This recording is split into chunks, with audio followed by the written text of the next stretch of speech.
ಕೋಲಾರ ಜಿಲ್ಲೆಯ ಮುಳಬಾಗಿಲು ನಗರಸಭೆಯಲ್ಲಿ ಅಧ್ಯಕ್ಷರ ಒಂದು ಹೊರತಾಗಿ ಅವರ ಒಂದು ತಂಡವನ್ನು ಅಧಿಕಾರ ಕೊಟ್ಟಿದ್ದೀನಿ. ಆಮೇಲೆ ಮತ್ತೆ ಒಂದು ಜಿಲ್ಲೆಯಲ್ಲಿ ಸಾಕಷ್ಟು ಸ್ಥಳೀಯ ಸಂಸ್ಥೆಗಳಲ್ಲಿ ಈ ತರ ಒಂದು ಆಗ್ತಾ ಇದೆ ಸರ್. ಕೋಲಾರ ಜಿಲ್ಲೆ ಅಂದ್ರೆ ಪ್ರಾಕ್ಸಿ ಯಾರು ಅವರ ಎಲೆಕ್ಟ್ ಆಗಿದೆ ಅವ್ರ ಬದಲು ಗಂಡನೋ ಇನ್ಯಾರೋ ಅಧಿಕಾರ ನಡೆಸ್ತಕ್ಕಂಥ ಅದು ಆಕ್ಚುಲಿ ತಪ್ಪೋದು, ಕಾನೂನು ಬಾಹಿರ.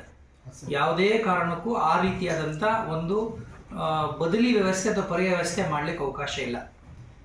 ಇದು ನಿಯಮ ಪ್ರಕಾರ, ಕಾನೂನು ಪ್ರಕಾರ ಯಾರು ಚುನಾಯಿತರಿರ್ತಾರೆ ಆ ಚುನಾಯಿತ ಅಧ್ಯಕ್ಷರಾಗಲಿ ಉಪಾಧ್ಯಕ್ಷರಾಗಲಿ ಅವರೇ ಏನೋ ಅವರ ಒಂದು ಕರ್ತವ್ಯನ ನಿಭಾಯಿಸಬೇಕು ವಿನಃ ಅವರಿಗೆ ಪರ್ಯಾಯವಾಗಿ ಅಥವಾ ಬದಲಿ ವ್ಯವಸ್ಥೆಯನ್ನು ಮಾಡ್ಕೊಳ್ಳೋಕೆ ಅವಕಾಶ ಇಲ್ಲ.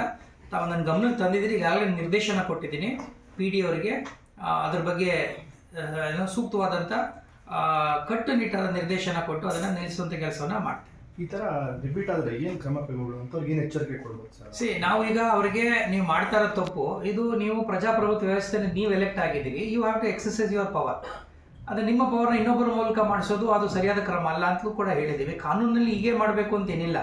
ಈಗ ಅವರು ಉದಾಹರಣೆಗೆ ಆಫೀಸ್ಗೆ ಬಂದು ಕೂತ್ಕೊಂಡು ಅನಧಿಕೃತ ಆಗುತ್ತೆ. ಸೊ ಅದು ಅಂಥದ್ದೆಲ್ಲ ನಾವು ಒಪ್ಪಲಿಕ್ಕೆ ಬರೋದಿಲ್ಲ. ಹಾಗಾಗಿ ನಿಯಮ ಪ್ರಕಾರ ಏನು ನಾವು ಕ್ರಮ ತಗೋಬೇಕು ಅದನ್ನು ಇನಿಷಿಯೇಟ್ ಮಾಡ್ತೀವಿ. ಆಫೀಸ್ಗೆ ಬಂದು ಕೂತ್ಕೊಳ್ತಾರೆ. ಅದೇ ನೀವು ಹೇಳಿದ್ರೆ ನನಗೂ ಗೊತ್ತಾಗಿದ್ದು.